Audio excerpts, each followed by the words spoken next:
Et bonjour à tous, nous voici arrivés à notre ultime session de la journée, mais pas la moindre. Bonjour à tous, je suis Virginie Chassérieux, je serai votre modérateur pour cette session et nous allons parler de live learning et des 5 éléments clés pour bien choisir une classe virtuelle performante et optimisée. Donc pour s'adapter à la situation sanitaire, les entreprises ont dû digitaliser davantage leurs offres d'apprentissage pour garantir la continuité de l'activité formation.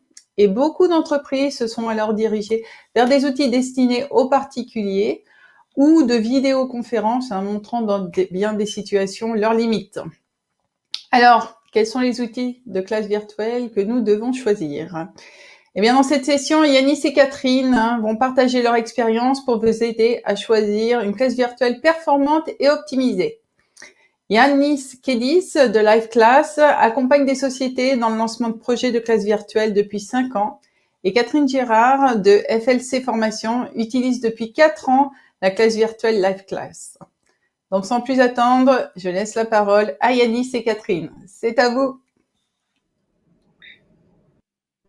Bonjour tout le monde.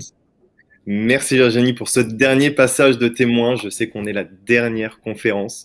On a vu de belles conférences tout au long de la semaine. On va tâcher, Catherine et moi, de clôturer ces conférences-là, cette semaine de conférences en beauté. Je vais d'abord me présenter, ensuite je laisserai la parole à Catherine pour introduire un petit peu mon profil. Je suis Yanis Kedis, je suis responsable commercial chez LiveClass et j'accompagne des entreprises, des organismes de formation, mais aussi des écoles dans la prise en main d'outils et notamment de classes virtuelles. Pour introduire aussi la société LiveClass, on met à disposition vraiment le cœur de notre plateforme, c'est la classe virtuelle. On la met à disposition de différents partenaires, écoles, entreprises, organismes de formation. Et ça fait maintenant 5 ans qu'on a commercialisé notre classe virtuelle. Pour la petite histoire, on est aussi originaire du monde de la formation. On dispensait des formations en présentiel et il y a 7 ans en arrière, toutes les formations qu'on dispensait, on a voulu les passer en full distanciel, 100% à distance. Quand on a recherché un outil, il y avait 2 typologies d'outils face à nous. Première typologie d'outils, des visioconférences. Et là, pour nous, c'était trop simple et on ne pouvait pas répliquer ce qu'on avait l'habitude de faire en présentiel. Deuxième typologie d'outils, c'était des outils très complexes et on ne voyait pas nos formateurs utiliser ce type d'outils à distance. Et c'est comme ça qu'on a développé LiveClass, qu'on commercialise cet outil qui était dans un premier temps un besoin personnel, qui est devenu aussi le besoin de différents acteurs de la formation, comme Catherine, qui utilise depuis 3-4 ans maintenant notre plateforme.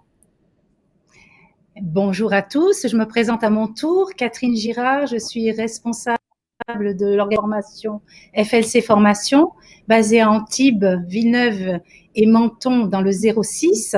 Voilà, je travaille dans la formation professionnelle depuis temps, voilà, ça fait longtemps, et j'ai toujours travaillé en présentiel, mais c'est grâce avec Yanis et ses équipes que je suis passée sur la formation distancielle bien avant les problèmes liés au Covid et aux mesures sanitaires. C'était une vision que j'avais de l'importance finalement de développer la forme au-delà de ces frontières du 06 et de pouvoir proposer mes formations. Ce sont des formations dans le domaine du tertiaire et aussi des formations transversales comme les langues, la bureautique, le management ou la communication. Donc une vision que Yanis a partagée. Totalement. Et c'est intéressant d'avoir choisi Catherine comme intervenante avec moi. Avant, quand on allait voir des organismes et des structures, c'est trop tôt. L'outil est super, mais c'est pas l'urgence. Nos clients et nos salariés ne sont peut-être pas prêts. Et là, il y a eu une grande accélération, mais Catherine avait déjà vu cette accélération avant qu'elle se produise.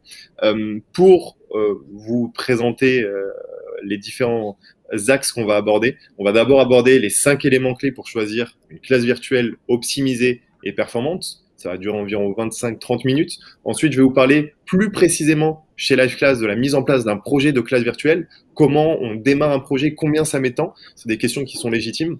Et pour terminer, on aura des questions-réponses. Alors, je vous invite, c'est la dernière conférence. Allez-y, posez-nous toutes les questions, même si c'est de près ou de loin lié à la classe virtuelle. On attend vos questions. C'est la dernière fois que vous avez la possibilité d'avoir des intervenants français sur le Learning Technology. Posez toutes vos questions sur le chat qui est à droite et on aura la remontée des questions à la fin de la formation par l'intermédiaire de Virginie.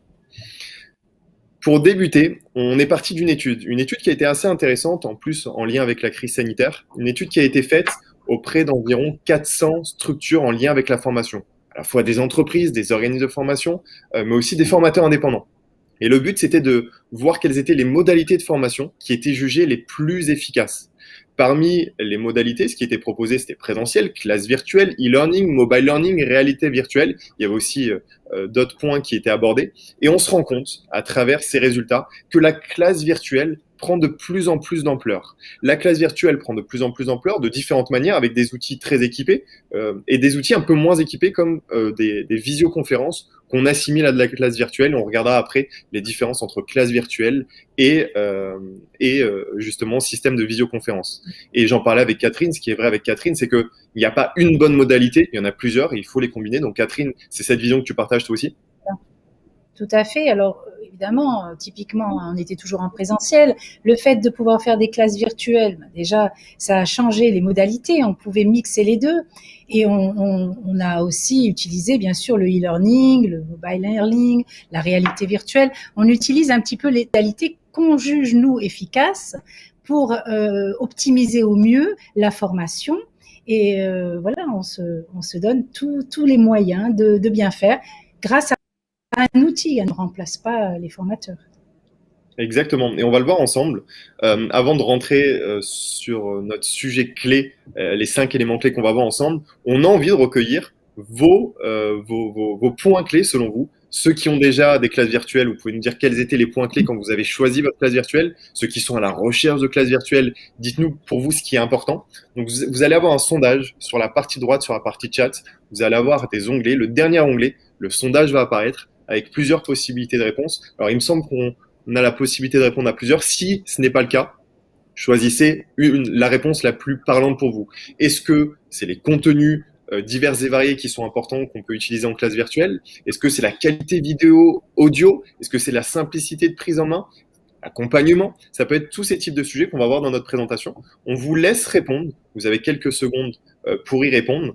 Je vais, dans l'attente de vos réponses, remettre le thème de notre conférence, les 5 éléments clés pour choisir une classe virtuelle. Bien sûr, une classe virtuelle performante, ce sont nos éléments clés, il y en a plein et on pourra les traiter ensemble lors des questions-réponses. L'illustration avec un cas pratique, ce qu'on va faire, c'est que sur chaque élément clé, Catherine va apporter son expérience, comment elle a vécu les choses au sein de son organisme de formation. Elle accompagne des entreprises, mais aussi des demandeurs d'emploi.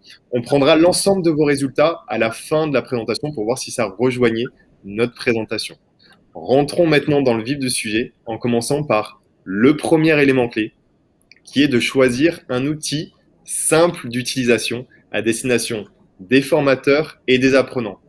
J'insiste sur formateur. Alors on parle de prise en main rapide, de connexion simplifiée, d'expérience utilisateur optimisée. J'insiste sur les formateurs parce que Catherine en parlera mieux que moi. Lors de la crise sanitaire, ça s'est accéléré. On a vu des formateurs réticents qui se sont dit « j'ai pas les compétences techniques pour faire face à de la formation à distance. La formation à distance, je vais pas avoir le même degré de qualité. » Il faut bien avoir en tête que la classe virtuelle reste un outil au service du formateur et au service de la formation. Ça doit l'aider et non pas l'handicaper. Et Catherine en parlera mieux que moi. Elle parle d'utilisation auprès de ses formateurs et les aide dans la conduite du changement. Tout à fait. Alors, la vision devait se concrétiser par une mise en place, n'est-ce pas? Donc, le fait de devoir se former à un outil pouvant peut-être les remplacer quelque part, ça, c'était très, très inquiétant. Donc, il n'en était pas question, c'était vraiment un outil pour qu'on puisse faire une classe, comme on l'a fait en présentiel, mais en distanciel. La prise en main est rapide, effectivement. La connexion est facile. On a formé les formateurs avec Live Class autant qu'il a fallu. Ils se sont formés entre eux, ils ont utilisé l'outil parce qu'au départ, on n'a pas vendu de formation à distance, mais on a utilisé l'outil, on en a fait un espace spécifique pédagogique, on y a mis tous nos contenus pédagogiques puisque l'outil est excessivement sécurisé. Et de fait, c'est devenu une plateforme pédagogique complète et les formateurs s'en servent entre eux. Et tu le disais en classe virtuelle, quand tu étais venu me voir, c'était vraiment, je veux que ce soit simple, et tu utilisais aussi le mot intuitif, et je pense que quand vous êtes à la recherche d'un outil, il faut que ce soit intuitif. Il ne faut pas qu'on réfléchisse à où se trouve ce bouton, qu'est-ce que je vais utiliser. Tu parlais de ce côté intuitif. Voilà, effectivement, je l'ai trouvé très intuitive et très simple d'utilisation. Et dans la réalité, ça s'est avéré exact. Je voulais quelque chose qui soit facile. Voilà. Et comme on a travaillé ensemble depuis le début, vous l'avez rendu de plus en plus intuitive, en fait. En travaillant ensemble, on vous a fait remonter ce qui était peut-être amélioré ou ce qu'on aurait pu attendre, et vous avez fait des miracles en développement informatique. Ça, on le verra dans un second temps. Catherine anticipe pas mal de sujets. Le deuxième point qui est important en termes d'éléments clés, c'est vérifier que la plateforme choisie vous accompagne dans la mise en place de votre projet. Ça doit être un partenaire. Et moi, je l'ai vu quand on nous a contactés. Alors, il y a la notion de formation. Nous, on veut que chaque formateur soit formé de nos partenaires pour qu'ils puissent utiliser simplement l'outil. La notion de formation, on l'a vu, nous, assez récemment, il y a quelques mois, on avait 300 formateurs à former en une dizaine de jours. On avait pas mal de freins face aux formateurs. Et en fait, le fait d'avoir des professionnels de l'outil qui les aident, qui les accompagnent, ça les a rassurés. Je prends souvent l'exemple d'un bon outil sans formation, ça marchera pas. Et également, un formateur, sans bon formateur, la formation, on n'arrivera pas à un degré de qualité énorme. Je prends l'exemple de ma grand-mère à qui je mets un iPhone dans les mains. Si je la forme pas à l'iPhone, elle n'arrivera pas à utiliser pleinement l'outil dans ses différentes caractéristiques. La notion de conseil est aussi importante dans l'outil que vous choisirez. Il faut que l'équipe vous conseille. Là, pendant la crise sanitaire, certains se sont dit, je vais répliquer des journées et des journées entières sans pause de formation à distance. C'est compliqué. Il vaut mieux mettre 2 heures, puis 2 heures, puis 1 heure et demie. Mêler la formation en classe virtuelle à d'autres choses comme du e-learning. Le support, là aussi, j'ai un vrai exemple très récent, une entreprise du CAC 40 qu'on va accompagner, qui avait un outil de classe virtuelle. Le support était au Texas. Tous les formateurs ne parlaient pas anglais. Et quand il y avait un problème technique, on attendait, il y avait un ticket qui était généré, on devait attendre 1 semaine, mais au bout d'1 semaine, le problème avait pris une telle ampleur que ça ne servait plus à rien de le résoudre. On l'a vu avec Catherine, qui a formé en amont ses formateurs. Pendant, il y a une formation qui est continue, donc tu peux aussi en témoigner. Ça a été utile pour toi, ce sujet de formation? Tout à fait essentiel. Et là, j'en profite pour saluer Julie, parce que elle a été toujours là à tout moment et elle nous a vraiment accompagnés. On a été formés au début, on a été formés pendant. Lorsque vous avez fait évoluer la version, on a eu de nouveau droit à des formations et puis aussi à une réponse immédiate. Il y a vraiment une réactivité totale. Quand il y a un souci, quand il y a un problème de connexion ou je ne sais quoi, on peut l'appeler à tout moment. Et là, c'est très appréciable. Parce que ça arrive, la technique, c'est pas 100% fiable, disons. Enfin, on peut le dire clairement. Il peut y avoir des problèmes techniques qui viennent pas forcément de la plateforme, mais on sait répondre aussi à ces problèmes techniques. Et ça, c'est important. Je l'ai vu avec beaucoup de structures qu'on a accompagnées. Des fois, ce rôle d'accompagnement se fait en interne. Chez Catherine, chez des différents organismes de formation, il va y avoir un responsable qu'on va nommer d'un outil. Et c'est compliqué parce que c'est une perte de temps, mais aussi beaucoup de perte d'énergie. Les équipes ne vont pas adhérer à l'outil. Il faut vraiment que quand vous choisissez une plateforme de classe virtuelle, elle soit à l'écoute et que ce soit un vrai partenariat. C'était le deuxième élément, un accompagnement lorsque vous choisissez une plateforme. Le troisième élément, c'est augmenter l'interaction avec des activités stimulantes. De la même sorte qu'en formation traditionnelle, on veut stimuler les apprenants, on veut qu'ils soient acteurs de leur formation. Pour cela, en classe virtuelle, on a la chance d'avoir le côté technique, la technologie au service de la formation. On va avoir des ateliers, des groupes, mettre des apprenants ensemble dans des petites salles, leur dire voilà, vous avancez en groupe sur tel sujet, des quiz, des sondages, du tableau blanc. On a aussi, dans certaines classes virtuelles, des débats qu'il est possible de mener avec 2 apprenants. On a beaucoup de fonctionnalités d'interaction qui permettent de stimuler l'apprenant de le rendre acteur de sa formation. Et ça, Catherine l'a vite compris. Elle avait compris bien avant, elle l'utilisait dans ses salles de formation traditionnelles, mais elle s'est rendue compte qu'à distance, on pouvait faire des choses plus rapidement, plus simplement qu'en présentiel. Oui, et c'est très important parce que se concentrer devant un outil seul chez soi pour se former, dans, quel que soit le cadre, hein, que ce soit pour un salarié d'entreprise ou pour un demandeur d'emploi ou pour un particulier, ça demande vraiment beaucoup de concentration et d'effort, hein, il faut bien le dire. On est en face à face. Donc, le fait de pouvoir jongler un petit peu avec tous les petites modalités, les ateliers, les groupes, je travaille en sous-groupe, je fais une présentation, je passe à un quiz, j'ai un sondage, je travaille sur le tableau blanc et le formateur me corrige, etc. en réel, en temps réel, évidemment, ça crée des émulations, ça permet de conserver la dynamique du groupe, hein, et de lutter un petit peu contre l'isolement que l'on vit quand on est face à son ordinateur à la maison et pas socialisé dans un groupe, dans un espace extérieur. Il faut bien reconnaître que la technique là nous aide à simuler la classe réelle, hein, voilà. Ça, Exactement. et on continue parce qu'on peut évoluer encore, hein. Ça évoluera constamment, mais on réplique, mais on ajoute aussi des choses.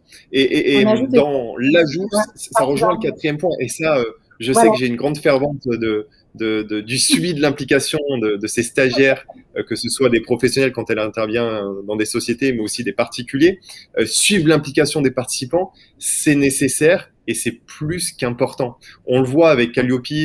Catherine en parlera une fois de plus mieux que moi, avec sa large expérience, mais on a besoin d'une personnalisation de la formation. Il faut s'adapter à l'apprenant. Pour s'adapter, on a besoin de données. La seule donnée de se dire est-ce qu'il était présent, est-ce qu'il était absent, elle est limitée.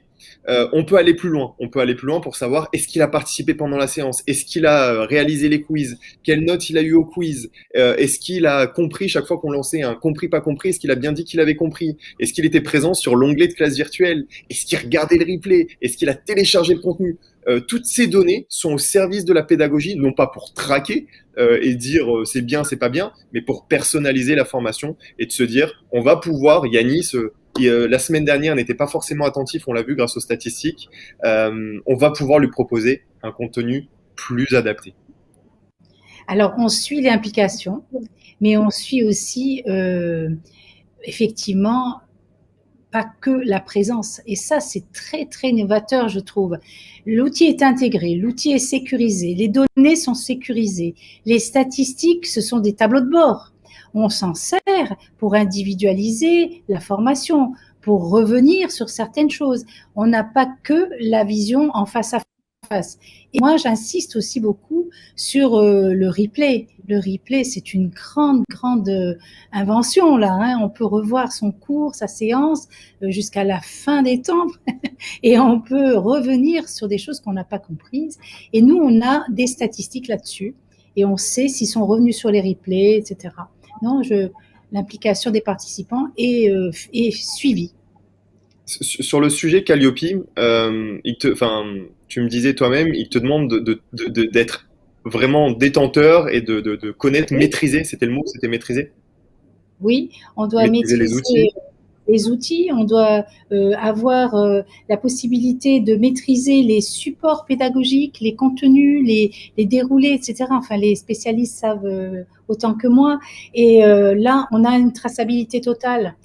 Moi, j'en ai fait en plus un espace centre de ressources, donc on a vraiment le détail de ce qui se passe à chaque séance, à la fois côté apprenant, côté formateur, et ça correspond vraiment aux demandes de Calliope, oui, tout à fait. J'avais même été un peu félicitée là, lors de l'audit Calliope par rapport à l'aspect justement pédagogie, suivi, statistique, etc. On a tout ce qu'il faut. C'est ça, et même au niveau des OPCO, alors beaucoup doivent le savoir, pour avoir le financement auprès des OPCO, il faut justifier d'une action de formation. Et la Là, c'est les présence reste présences. polie. Là, c'est la présence. Mais je crois que la présence, c'est typiquement réel partout. Je veux dire, il y aura quel que soit l'outil, il y aura sans doute une statistique de présence. C'est la base. Mais nous, on va au-delà avec Livecast. Le dernier élément, c'est capitaliser sur l'ensemble de vos formations. Catherine en parlait très bien. Il faut savoir capitaliser dessus. De quelle manière on va pouvoir capitaliser sur les formations? Le replay, il est plus qu'utile. Moi, que ce soit à l'école ou dans des formations professionnelles que j'ai pu suivre en présentiel, j'aurais adoré pouvoir réécouter tout ce qui s'est dit en présentiel, les échanges, ce qu'a pu dire le formateur un mois plus tard, un an plus tard. Des fois, on travaille même sur des logiciels, des outils où on se dit, mais comment je fais déjà cette action? Et vu qu'on l'a vu en présentiel sur un poste de travail qui n'était peut-être pas le nôtre, quand on retourne sur son poste de travail, on se dit, mais comment ça s'est passé? Là, on a une traçabilité. Et encore plus loin, certaines classes virtuelles le proposent, quand on parle de capitaliser, c'est un replay, une fois de plus, personnalisé. J'ai comme quand je lis un livre, je vais marquer les passages, surligner les passages que j'ai bien aimés. Et ben là, certaines classes virtuelles permettent un replay personnalisé où je vais marquer des temps, où je me suis dit, là c'est important, ou là j'ai pas compris, il va falloir que je le revoie. Et quand je vais retourner sur mon replay, je vais pouvoir revoir les instants marquants que j'ai sélectionnés, que j'ai au préalable marqués pour aller à l'endroit précis qui m'intéresse. Et ça, c'est énorme. On le disait, et ça rejoint aussi l'étude qu'on avait vue en début de présentation, mêler différents formats. Classe virtuelle, la mêler dans un parcours pédagogique où il va y avoir aussi de l'e-learning, où il va y avoir aussi du mobile learning. Il faut savoir capitaliser sur les différents outils, qu'elles fassent partie d'une vraie réflexion stratégique. Et ça, Catherine, tu peux en parler. C'est vrai que toi, tu avais la réflexion stratégique, centre de ressources, e-learning, classe virtuelle. C'est une vraie réflexion. Oui, moi, ça me sert à capitaliser sur le parcours des apprenants, tous les parcours. Et j'ai le parcours du début à la fin. Et effectivement, le replay, ça nous aide aussi pour les révisions, hein, quand on doit passer des certifications. Le replay, c'est une grande force de Liveclass. J'utilise aussi le e-learning. Tous les documents distribués sont tracés. Tout ce qui a été, toute la production des stagiaires est tracée. Hein, c'est important, ça aussi. Et oui, l'ensemble de la capitalisation, oui, c'est un point important. C'est vrai. Un petit bonus en termes d'ouverture sur la réponse aux enjeux futurs de la formation en classe virtuelle. La classe virtuelle, en tout cas, c'est un parti pris chez Liveclass. On la voit de différentes manières. Forcément, sur un format full digital, full distanciel, on va utiliser une classe virtuelle. Sur un format présentiel, chez Liveclass aussi, on utilise la classe virtuelle avec du matériel informatique. Là, ça fait évoluer, mais pas énormément la fonction hardware, où on va acheter par exemple un tableau blanc interactif. N'hésitez pas à poser des questions si ça vous semble pas clair. Et on va avoir aussi le format hybride, où on va avoir des stagiaires et des apprenants dans la salle de formation en présentiel, en physique, et d'autres à distance. Et ça, on le voit, hein, c'est une vraie demande de plus en plus présente. Catherine l'a subi à un moment avec la fermeture administrative. Tu peux en parler? Ah oui, je peux t'en parler parce que bon, on était en présentiel. Tout d'un coup, fermeture administrative au mois de mars. Qu'est-ce qu'on fait? L'école est fermée. On passe tous en distanciel. On était prêts, on avait tout ce qu'il fallait. OK. Mais après, on a le droit de se déconfiner. Mais par contre, nos salles sont pas suffisamment grandes pour prendre tout le monde. Alors, qu'est-ce qu'on va faire? On prend des groupes on fait un demi-groupe sur place et un demi-groupe à l'extérieur. Et l'outil permet de faire ça. C'est-à-dire de faire le cours et qu'il soit suivi de la même façon par ceux qui sont en présentiel et ceux qui sont en distanciel. Ça a été une grande évolution, hein, parce qu'on l'a vécu ensemble, hein, cette évolution-là de l'hybride. Voilà. C'est vrai, donc, et le vrai plus, c'est lié aux formateurs et même aux apprenants. C'est-à-dire qu'on va avoir un seul et même outil. Si on bascule 100% à distance, nouvelle crise sanitaire qu'on n'espère pas, on a l'outil et c'est exactement le même sur ces différents formats. Et c'est très important de se projeter, toujours anticiper. C'est un élément que tout responsable de formation, directeur de formation, responsable pédagogique qui sont présents lors de cette conférence doivent avoir en tête. Il faut voir, anticiper ce qui va arriver plus tard. Maintenant, venons-en à la deuxième partie. Comment on gère chez Liveclass? Là, je vais plus faire un focus Liveclass. La mise en place d'une classe virtuelle. Ça se fait étape par étape. tout d'abord, une démonstration de l'outil, ça on le fait assez souvent, mais suite à la démonstration de l'outil, ce que j'aime bien dire, c'est je viens de vous montrer l'outil, moi en tant qu'Yanis Kedis, je le maîtrise parfaitement, donc on est en mesure de se dire légitimement, bah, Yanis il maîtrise parfaitement l'outil, mais nous, est-ce qu'on l'utiliserait aussi bien que lui? Et c'est là où on met en situation un des formateurs ou plusieurs formateurs qu'on va former pour qu'à leur tour, ils utilisent la plateforme et puissent animer leur classe virtuelle sur la live class. La deuxième étape, une fois qu'ils se sont dit « Ok, bah, c'est super, en fait c'est vraiment simple et intuitif », on va créer votre propre classe virtuelle à vos couleurs, avec votre nom, il y aurait marqué yanis.liveclass.fr qui serait l'organisme de formation Yanis. On va procéder à un ensemble de formations, on va former l'ensemble des formateurs. Aucun formateur ne pourra y échapper. C'est très important et capital pour nous. Il va y avoir ensuite le lancement des premières formations auxquelles on va assister en bac pour accompagner les formateurs. Et le dernier point, ce sera un suivi qui est souvent mensuel pour faire le point avec le responsable formation, voir comment ça avance. S'il y a des idées de développement spécifiques, on fait aussi beaucoup de développement spécifique pour s'adapter aux besoins. On l'a fait avec Catherine. Donc voilà comment on gère chez Live Class un projet de classe virtuelle. Catherine, tu as peut-être un petit retour à faire sur ce schéma-là. Mais en tout cas, bon, c'est le schéma que j'ai vécu, évidemment, les formations et le lancement, etc. Et puis surtout l'accompagnement et le suivi tout au long. Hein. Et des évolutions, oui, on a demandé à créer des fiches de présence particulières, des statistiques de présence spécifiques pour certains financeurs. Dès que les formateurs font remonter leurs besoins ou leurs envies, et une fois que j'ai pu les communiquer à l'équipe de Yanis, les développeurs font le reste et la plateforme évolue. Hein, par exemple, on n'avait pas la mosaïque, maintenant on a la mosaïque, on a fait beaucoup d'évolutions dans cette plateforme. C'est vrai, il y a des évolutions qui peuvent être groupées pour toutes les plateformes et d'autres qui vont être un peu plus spécifiques. Notamment, très récemment, on a eu une structure qui veut avoir un mode examen où elle va pouvoir voir chaque webcam, savoir si la personne sort pour faire de l'évaluation et de la certification. Ça, on a dû le développer, mais ça va être utile à beaucoup de structures dans le domaine de la formation à distance. Dernier point avant de vous donner également la parole et de répondre à vos questions, c'est un résumé, un bref résumé.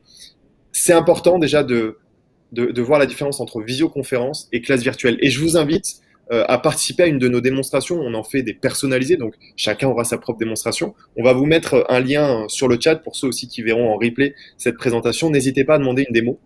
On organise aussi des workshops et des petites présentations à Paris. On en a une la semaine prochaine à Paris. On vous enverra les informations. Si vous êtes intéressé, mettez-le aussi dans le chat. Ça m'intéresse d'avoir vos retours. On a quelques places disponibles où là, on montre le présentiel augmenté avec des personnes dans la salle de formation et d'autres à distance.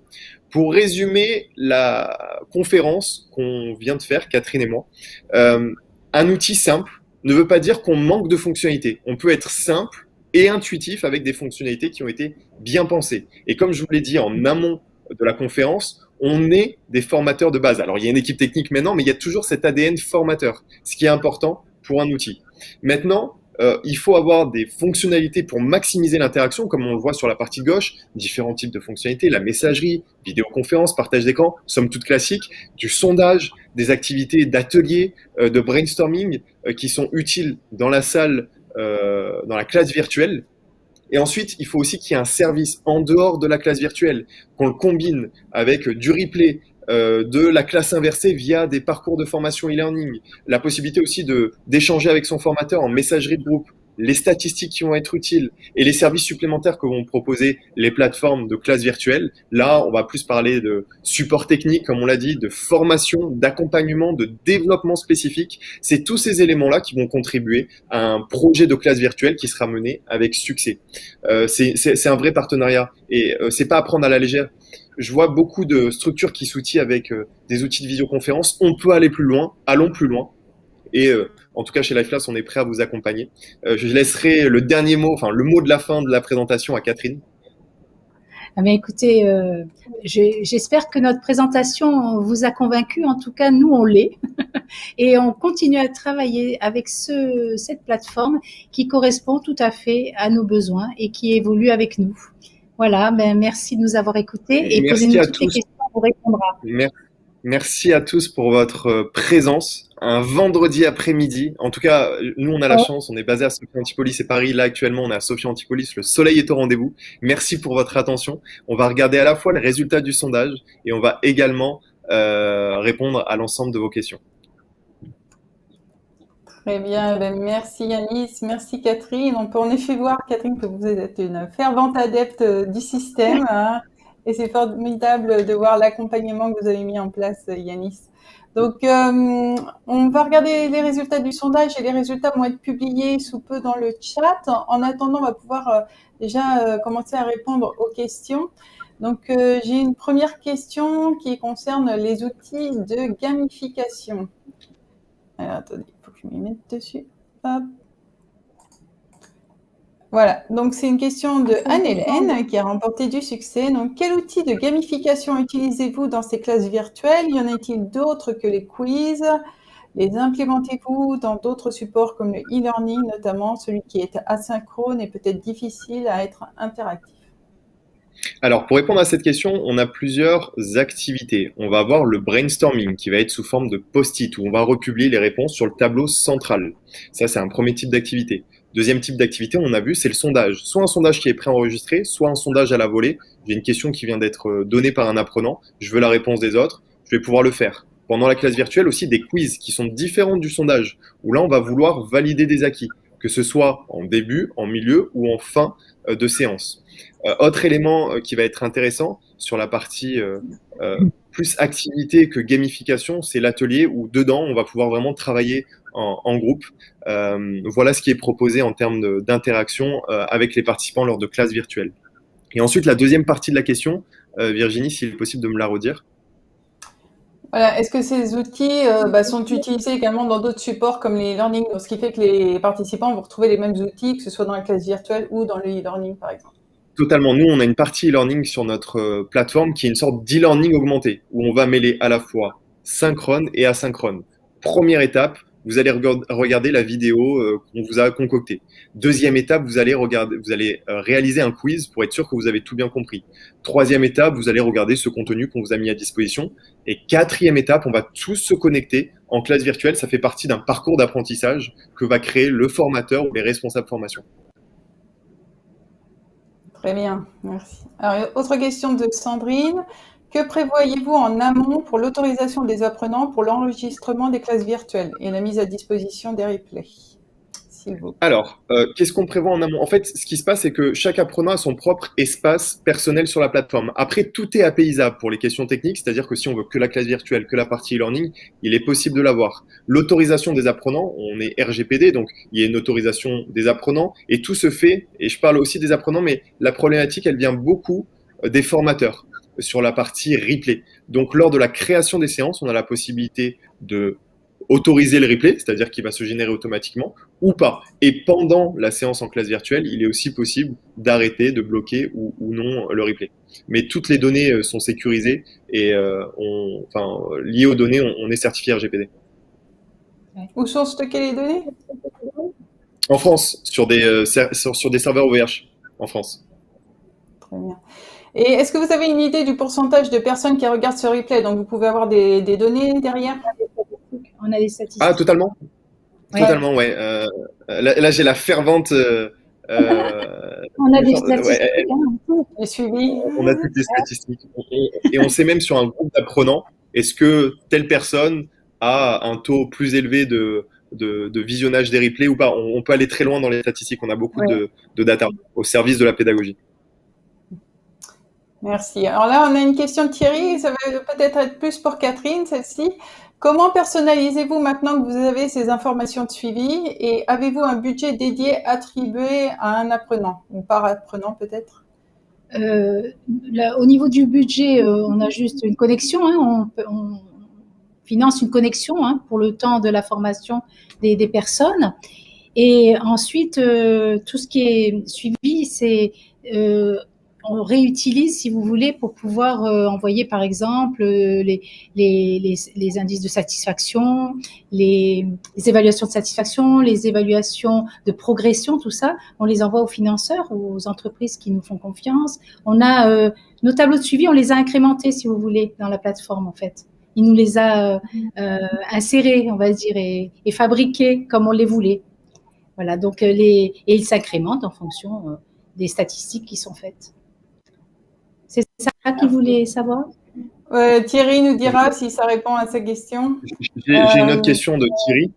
C'est les questions qui sont sur la droite. J'ai Thierry qui posait la question Live Class dispose-t-il du mode amphi? Combien de vidéos en simultané? Oui, alors amphi, c'est un terme que vous utilisez, Thierry, qui est différent sur notre plateforme. On peut aller très loin, on peut aller plus sur de la conférence. Là, on va pas être vraiment sur de la classe virtuelle, ça va être plus du webinaire, de la conférence. On peut monter jusqu'à 100 vidéos en même temps. Et ensuite, au-delà de 100, on peut aller bien plus au-delà, mais il va y avoir 4 webcams qui seront activées en même temps. On ne pourra pas aller au-delà, il y aura 4 qui changeront selon les participants qui parleront. Très bien. On a Jean-Charles et Anne-Hélène aussi qui nous posent deux questions similaires et qui concernent en fait suivre l'attention des apprenants ou l'implication en fait comme on peut le faire en direct. Donc avec quels outils dans les classes virtuelles vous arrivez à faire ça? Alors, on les voit. De pas se déconnecter en fait des apprenants pendant les sessions, mais d'arriver à avoir l'information vraiment en direct. Est-ce qu'ils sont en train de on a les statistiques en aval de la formation où on connaît tout ce qui s'est passé sur la plateforme. On a les statistiques en séance. On a un onglet, un petit bouton en haut à droite de notre plateforme où en live, on sait s'ils ont répondu, s'ils sont actifs, s'ils ne sont pas allés sur un autre onglet. On a aussi des statistiques en séance qui sont très visuelles, donc pas très compliquées à avoir à sa disposition. On a ce type de statistiques en séance cette fois-ci. Et puis, comme on fait un vrai cours, en fait, en face à face, finalement, on est juste loin les uns des autres, mais on le fait. On a aussi le mode solo, c'est-à-dire que le formateur peut afficher le mode solo et aller réveiller un apprenant qui se serait peut-être un peu égaré, vous voyez, et puis refaire travailler deux par deux. Enfin, comme on ferait en cours, on se rapprocherait de lui. C'est intéressant, ouais. Je vais rebondir sur le mode solo. C'est un mode qu'on trouve sur notre plateforme qu'on ne voit pas forcément ailleurs, mais c'est parti d'un besoin nous concernant. Le mode solo, qu'est-ce que c'est? C'est le formateur va dire, vous avez 5 minutes pour accomplir cet exercice que je vais vous donner. Et vous prenez un stylo et un papier à distance, vous le faites, vous, de votre côté. Pendant ces 5 minutes, le formateur va pouvoir faire une sorte de passage dans les rangs, où il va s'isoler avec chaque participant sans que les autres entendent, donc les autres n'entendront pas ce qui s'est passé, et les autres ne pourront pas discuter entre eux. Ça personnalise encore plus l'accompagnement pendant la classe virtuelle et c'est très apprécié. Et ça, c'est vraiment très apprécié, oui, chez moi, le mode solo. Très bien, très bien. En effet, c'est la première fois que j'entends parler de ça. Ouais, parfait. Mode solo. Ouais. Ouais, tout à fait. Ouais. Alors, question de Sandrine. Peut-on avoir une idée du tarif, s'il vous plaît? Bien sûr, on peut avoir une idée du tarif. Après, ça va être dédié à chaque structure, mais on va avoir un coût qui va être le coût de votre plateforme. Ce sera votre propre plateforme avec vos couleurs en marque blanche, vos logos. Ça, c'est un premier coût qui sera un tarif fixe à 1 900 € hors taxe l'année. Et après, ça, un deuxième coût, ce seront les deux seuls coûts, ça va être une facturation à la licence. Et là, n'hésitez pas à prendre rendez-vous, on vous mettra un lien pour aller un peu plus loin sur ce type de questions. Ce sera dégressif selon le nombre de licences que vous allez avoir tout au long de l'année. Et moi, je pourrais dire par expérience que ce n'est pas une plateforme onéreuse. C'est une plateforme tout à fait raisonnable. Merci Catherine. Y existe-t-il des échanges de groupes apprenants type forum, autre que le chat, et comment le modérez-vous? Alors, sur la partie classe virtuelle, il existe des échanges entre participants, c'est-à-dire sous forme de sous-groupes. On va les mettre dans des salles différentes. Comment on les modère? Chacun, et on déplace les participants dans des sous-groupes. On bloque les sous-groupes, donc ils ne peuvent plus bouger d'un sous-groupe à un autre. Et en tant que modérateur, qu'animateur, on va pouvoir basculer de sous-groupe en sous-groupe, savoir ce qui s'est passé dans chaque atelier qu'on a créé. Le gros plus pour les participants, c'est qu'à la fin de la séance, un replay se génère, mais un replay personnalisé avec ce qui s'est dit dans le sous-groupe 1 et pas ce qui s'est dit dans le sous-groupe 2. Et Jérôme nous demande justement par rapport à ce replay, est-ce que vous avez une moyenne du pourcentage de visionnage du replay? On l'a à disposition sur toutes les plateformes, donc chaque plateforme est différente. Il va y avoir des formateurs qui vont insister en disant vous allez regarder le replay. Il n'y a pas de réponse toute faite, mais nous, on utilise aussi la plateforme pour un de nos organismes de formation. On a un taux élevé, on doit être à 70% de taux de replay. Parce que le replay, on l'a poussé. On a poussé encore plus le replay en replay personnalisé où on met des bookmarks. Donc ça devient le replay personnalisé de chaque personne et c'est très apprécié. C'est pas simplement un replay de toute la séance. Ça prend beaucoup de choses en considération. Et nous, chez nous, on utilise beaucoup le replay. Les apprenants l'utilisent très régulièrement. On a un gros pourcentage de visionnage de replay. pour Ouais, je sais pas s'approprier si- les formateurs insistent, l'appropriation. On a fait toute la séance. Regardez-la en replay pour vous approprier et revenez sur des questions qui seraient restées un petit peu en suspens ou que vous n'auriez pas bien comprises. Et ça fait partie aussi de l'accompagnement de chacun. Et tout dépend les formations. C'est vrai que sur de la formation d'outils, on se rend compte aussi que c'est très, très utilisé les replays parce que, comme je le disais lors de la présentation, on va vouloir revoir une mise en pratique qui a été faite soit par un apprenant, soit par le formateur pour retrouver comment aller dans le menu, sous-menu, etc. de telle application. Donc, quand on travaille sur de la formation aussi d'application, le replay est très utilisé. Et Catherine, est-ce que par rapport aux apprenants, il n'y a pas certains qui justement ne viennent pas pendant le direct de la classe virtuelle, donc et se privent finalement des interactions avec les autres participants et le formateur pour regarder le replay? Alors non, j'ai pas ça, mais parce que on est très vigilant, voilà, nous on a, alors les gens qui ne viennent pas, c'est qu'ils ont de bonnes raisons pour pas venir, parce que toute absence doit être justifiée, vous le savez. Donc, s'ils ont une raison, maladie ou autre, on est bien content qu'ils puissent regarder le replay.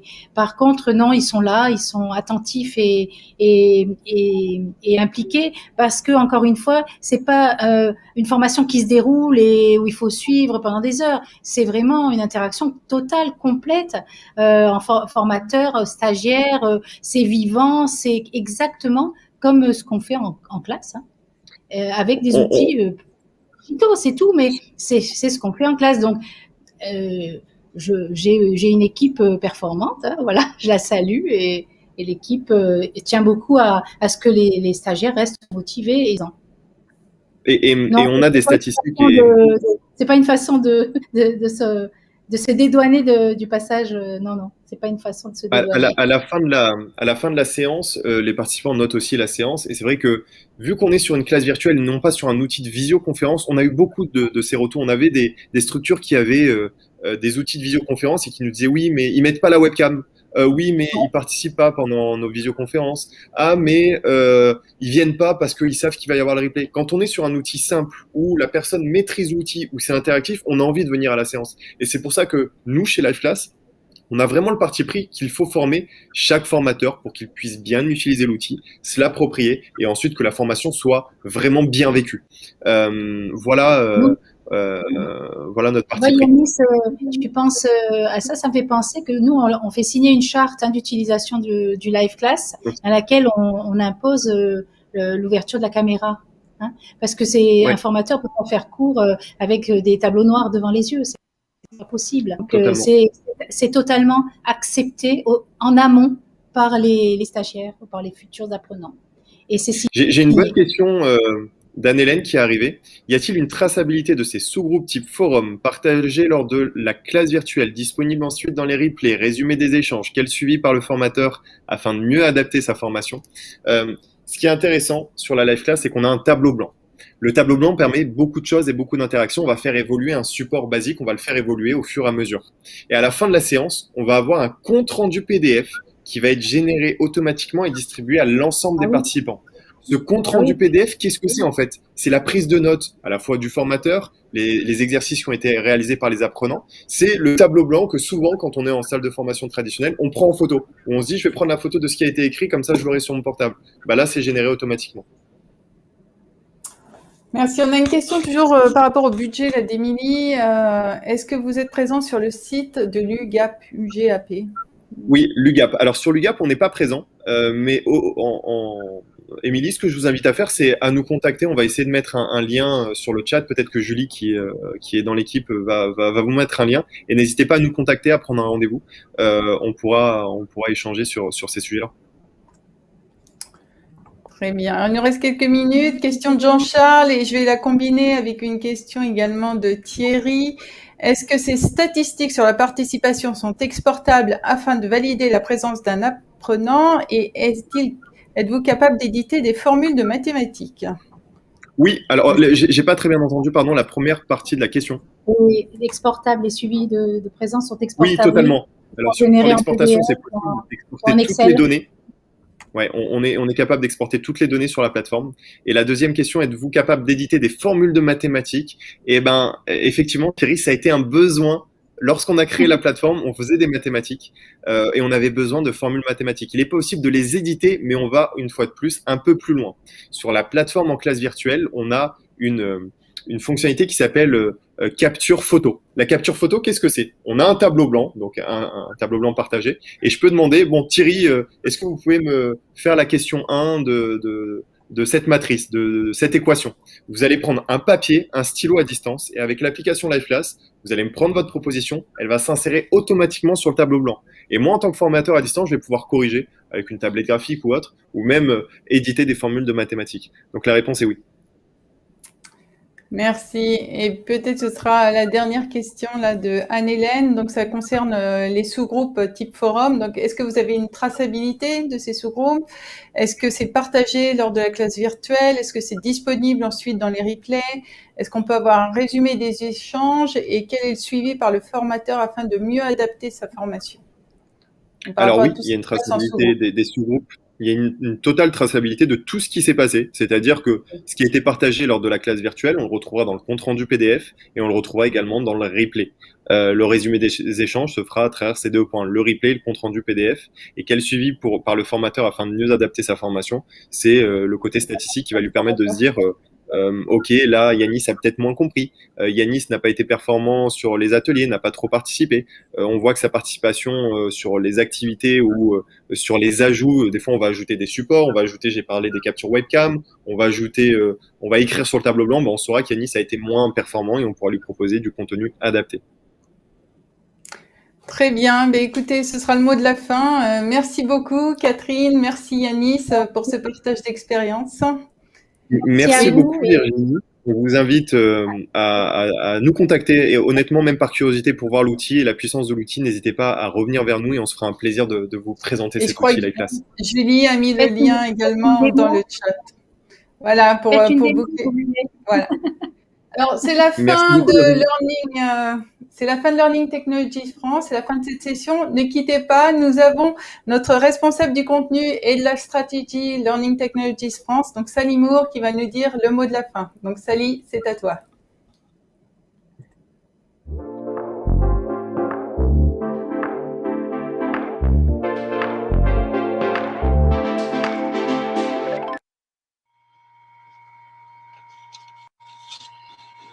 Voilà, c'est la fin de notre semaine. Vous allez me manquer. Hein? J'ai tellement pris l'habitude maintenant d'écouter 3-4 séances par jour et de modérer au moins une que ma vie, ça va être pleurs, ça va être sans couleur maintenant.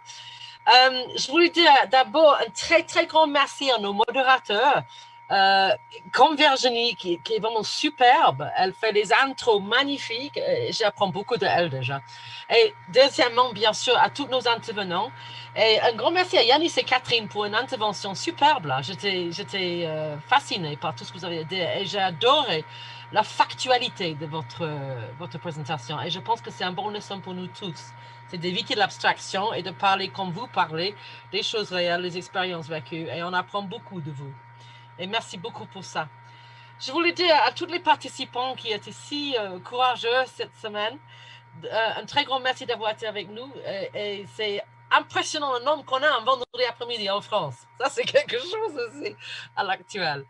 Je vous invite de nous retrouver tous pour du vrai à Paris en fin janvier 2022, donc 2 ans après le dernier salon qu'on a eu.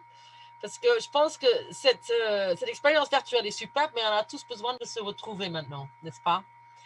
Et si vous voulez regarder de nouveau certaines des interventions de cette semaine, et il y avait certaines qui étaient absolument superbes, toutes les séances vont être disponibles pendant 6 mois sur la plateforme Swapcard, sur la page où la séance a eu lieu. Okay? Donc, vous les retrouvez dans l'agenda. Okay?